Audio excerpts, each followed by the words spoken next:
देवादि महोदय पूज्य गुरुजी गुरुमा बृंद एठारे उपस्थित मोर छोट बड़ भाई भौणी माने आज यही पवित्र स्वाधीनता दिवस विषय मते किछि कहबा पई सुयोग मिलिथिबार मु निजको धन्य मन करूछि।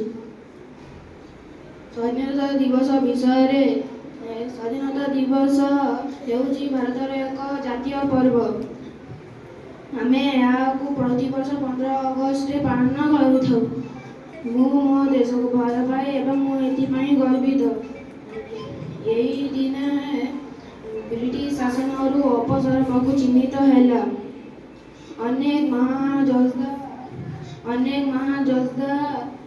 देश पई लड़ाई करथिले। मु एही दिन भारत एक मुक्त देश हैला। आम स्कूल प्यारेड आयोजन करा जाए।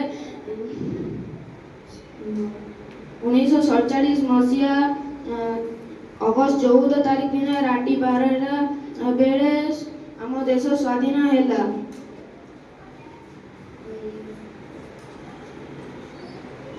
एही दिन समस्ते जाति धर्म वर्ण निर्विशेष रे एकाठी ठियाई गोटे तिरंगा पताका तले गाड़ी तले धाड़ी बांधी ठिया होते।